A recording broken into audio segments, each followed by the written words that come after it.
zero risk to you. If we can't reduce your tax debt, then you pay nothing. Our passion is taxes and helping individuals fix their IRS problems. We have a 5-star rating on Google and Yelp and an A+ with the Better Business Bureau. You don't need to be afraid of the IRS any longer. End your tax nightmare today by visiting us online at TRA.com or call 800-575-6745. That's 800-575-6745. Tax Relief Advocates. Real solutions for real people. Now, from the Signature Bank Studios, this hour of the Shaun Thompson Show is sponsored exclusively by DonleyAuctions.com. They need your guns. Sell for top dollar. DonleyAuctions.com. From the streets of Melrose Park to the trading floor of the Merc, he's fought for every dollar he's ever earned. And now, with personal liberty and our system of capitalism under assault in America, he's here to seize back our rights from the government. With a cigar in one hand and a copy of the Declaration of Independence in the other, he's Shaun Thompson. And this is the Shaun Thompson Show. Some folks are born made to wave the flag. Ooh, they're red, white, and blue. It is Paul Lisnick Day in the city of Chicago. Paul Lisnick Day, the city of Chicago. My next guest is a very interesting guest. He's somebody who has been in politics since he was a very young man, and he has had some major successes. It turns out he previously served as the Black Engagement Director of the Youngkin for Governor campaign, played a pivotal role helping secure the historic Republican victory, flipping Virginia's governor's mansion from blue to red, back to blue again. Now there's a lipless CIA brought in there, ruining everything. But my next guest helped turn it red for a little while. He is the founder and president of Black Conservative Federation. Diante Johnson, how are you, Diante? I'm doing well. How are you? Very good, very good. But I have to tell you, I want to get started on the right foot with you. I hate white people, and I hate white communists and socialists, Marxists. I hate white Chicago Democrat gangsters. But I'm wondering, do we still go after the pigmentation in our skin, or do we go after the character and dignity within? Well, I think it's most importantly the character and dignity. That's what MLK fought for. It's what the civil rights movement was for, not necessarily the color of the skin. Right. I mean, when you really look throughout history, who kills more Asians than Asians? Who kills more whites than whites? Who kills more blacks than blacks? It's amazing, though, the way in which the swindler in Chicago, in New York, in New Jersey, in America, the one clip that astonishes me to this day is Joe Biden. If you don't vote for me, you ain't black. I mean, I was insulted on behalf of everybody with more pigmentation in their skin than me. I'm amazed at how in the year 2026, politicians, the least among us, have been able to wield this division among races. I find it offensive. Do you think of it that way sometimes?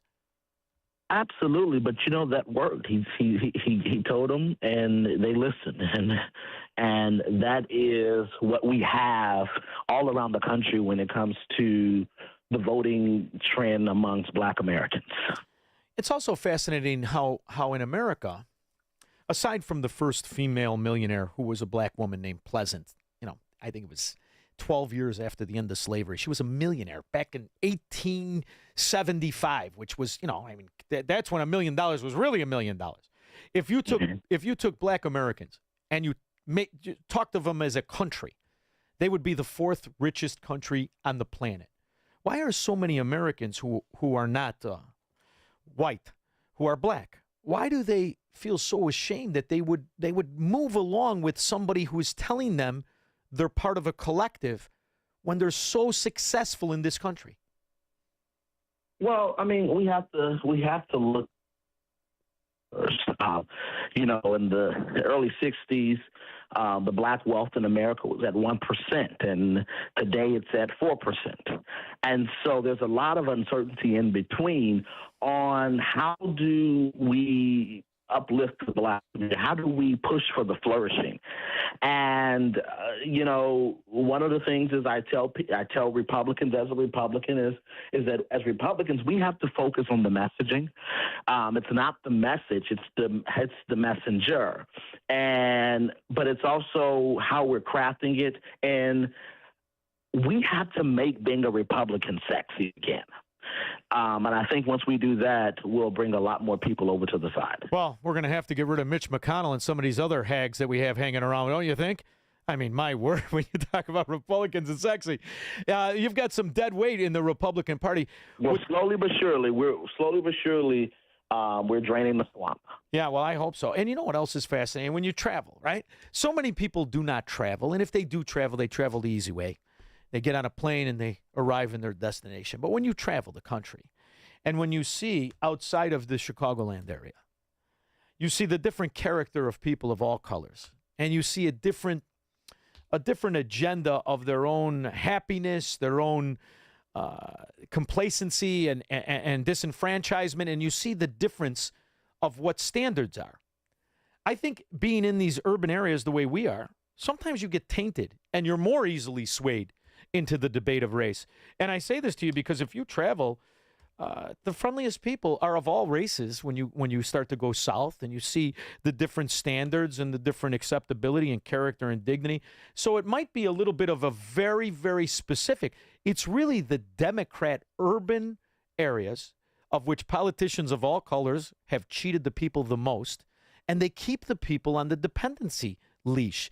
That's the biggest problem. It's not really outside these urban areas that are littered like our own, Chicago, where you and I are from. 100 years of corruption and failure. And instead of talking about that, we fall into the race game. That's something I think we need to articulate more. Don't you, as somebody putting up an argument against failed corrupt policies like every Democrat area? Well, absolutely. I tell people I became a Republican because I knew the definition of insanity was doing the same thing over and over again and expecting a different result. I got tired of seeing, my community fail over and over again under the same leadership that constantly get elected.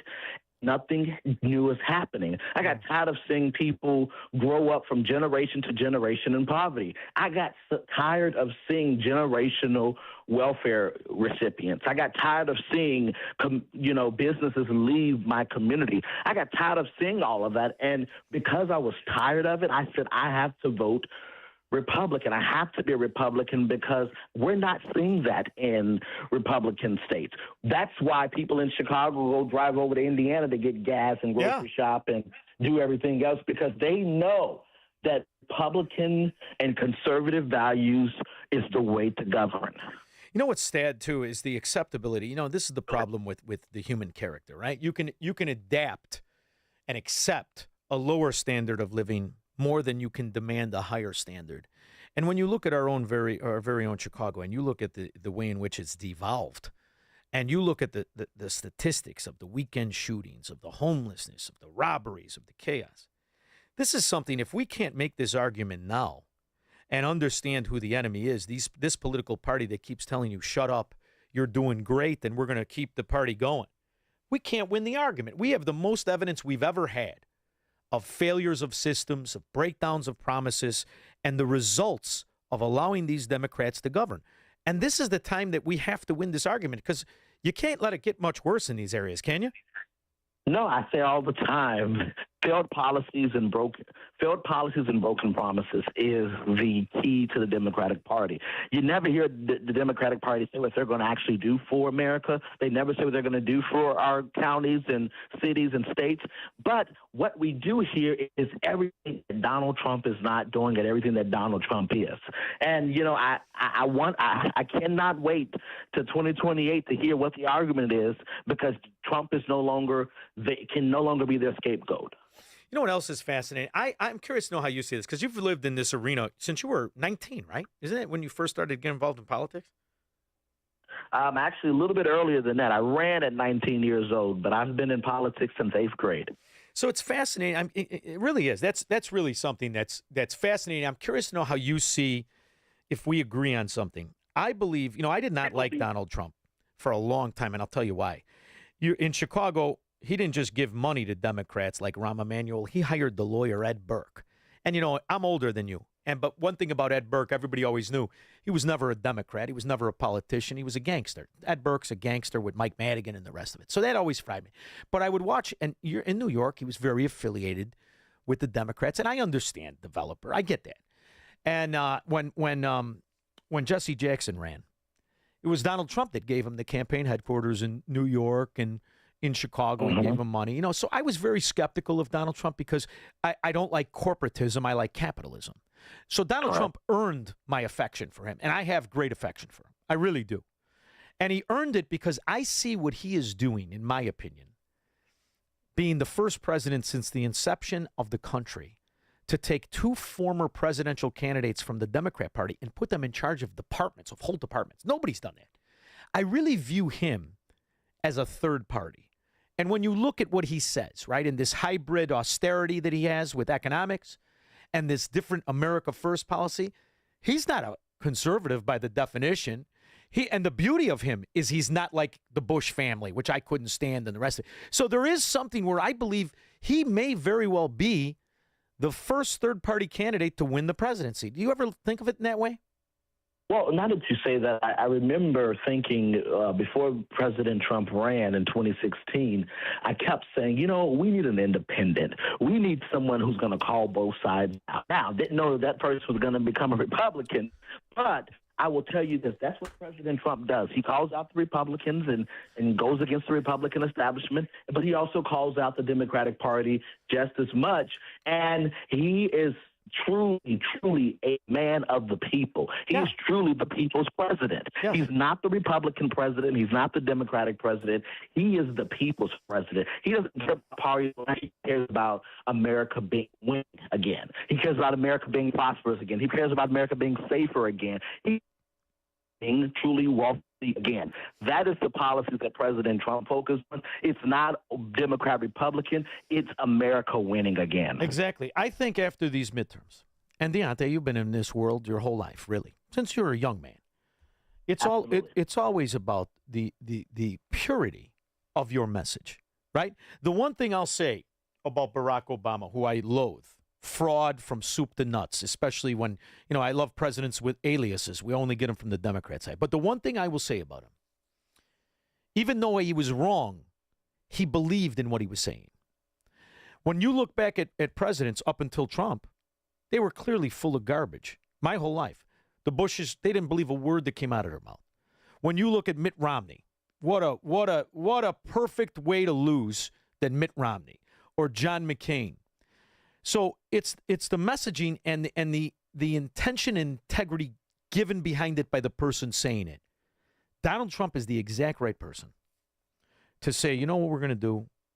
We're going to break the system of corruption. If we're really going to beat the swamp, if we're really going to change things, we're going to break the duopoly. And after the midterms, which I think the Democrats will lose, I don't know how many people want to live in a ghetto, but I think they'll lose. I think that's the time to shake and rattle the establishment out of the Republicans by abandoning the name through marketing. Have you ever thought about the difference and how it would revitalize excitement among a new political generation if you could just simply call it the American Principle Party or something in that vein? You know, I think, you know, and I always like to say the Grand Opportunity Party, the party of opportunity. You can keep the GOP, but let's make it about opportunities because that's what it's about. The Republican Party is the Grand Opportunity Party. It's the party that has endless opportunities for all Americans, endless opportunities regardless of your zip code, endless opportunities regardless of the color of your skin, endless opportunities even regardless of your start. That is something different than that we have now today under President Trump. It's not about how you start, it's about how you finish. You may have been tied up in the justice system, you may have been tied up in the financial system, but under President Trump, you can win again. Under President Trump, you can be productive again. Right, but in 2028, he's gone. He's gone, right? So you're going to have to win. And now, you know the way I see it, I've been around these scumbags in Chicago my whole life.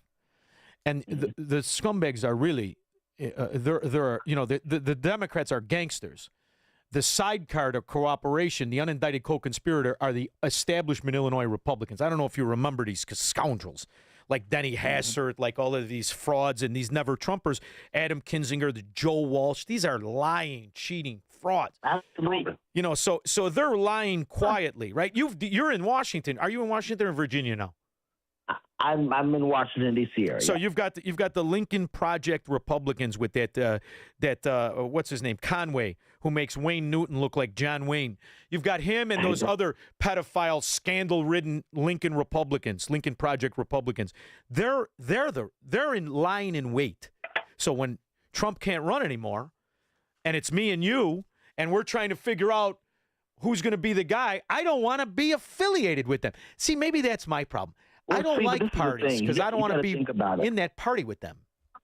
This is the thing. You got to think about it. They have went so far to the left that there's no way to come back. You know, it's one thing about not liking the president, but they've also have went to the point to where they have went after our Senate majority. They've went after our congressional majority. And so for us, it's not even about what you did against President Trump. You went after the party. You cost us the Senate. So you're not allowed back in these circles. And there is no way the new Republican Party will accept them back into the circles. So maybe that's something where they go with the new Republican Party, the Trump Republican Party, the American First Party. You know, I just get that feeling like they're waiting for him to leave the room, right? They're waiting for him to leave. And then they're going to go right back to that Bush-Romney thing, and I can't do that. But I'm curious to know what your feel is when you're out in the field. Because, you know, I live in Florida now. It's a different world. Nobody's really against America. It's a beautiful – I live on the West Coast, and Byron Donalds is my congressman.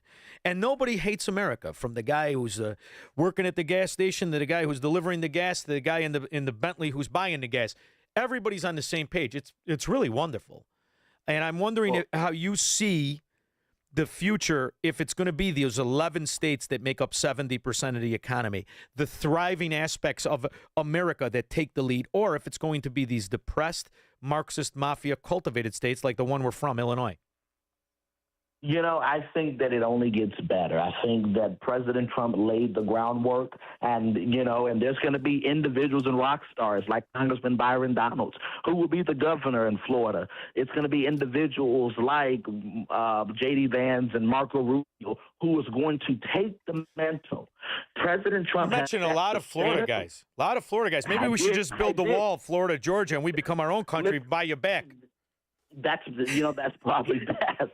But President Trump has set the standard, and but he's also not only set the standard, you know, he's made the declaration, and that is going to we have no choice but to continue from that. We have no choice but to grow from that and even go better. And so I don't see it much of a change. I see it getting better. So I'm curious, when you moved out, how long have you been out of Illinois? About 9 years now. When I moved out, it was about 6 years ago. What was eye-opening, right, is when people would say, "Where are you from?" And how you were kind of like embarrassed, you know, from Chicago. And when you finally got it out, whisper it. In my area, they were like, "Oh my God, get away!" Do you think that Chicagoans and Illinois residents are so unaware of how this state specifically is a national punchline? They're very unaware, but I think that being from New York or California is worse. But it is, you know, and I think it's because of the leadership. It's because of the leadership, the failed leadership. It's because of people like J.B. Pritzker, who lost to Bears, but J.B. Pritzker, who has had failed. Listen, there is no bigger failure. There is no bigger failure.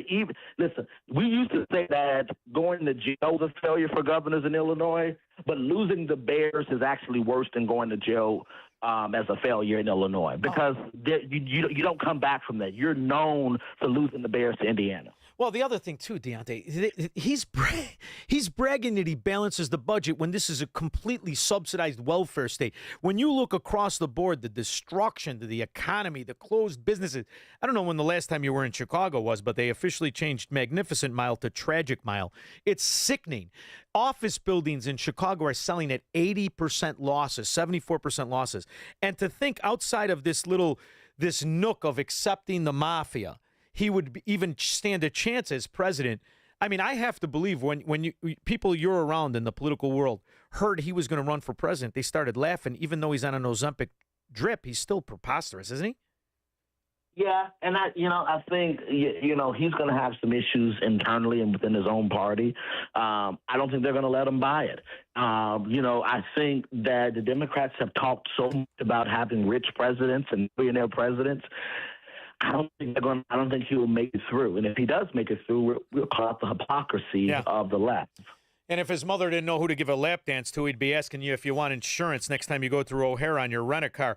Diante Johnson, thank you very much for making time for me. Where's the best place to keep an eye on everything Diante Johnson? Visit us at bcfaction.com. Visit us on Twitter, Black Key and Black Conservative Federation, Instagram, Black Conservative Federation, and Facebook as well. And follow our show. We have a Front Porch Politics podcast that you can hear more about what we're saying and what's current in the news. Good luck. Keep your chin up and your head tucked. You don't want to get knocked out by these scoundrels. Keep your eyes on a swivel there, will you? Thank you very much, Shaun. Have a great day. You too. We'll be back with your calls and comments. This is the Shaun Thompson Show on AM 560.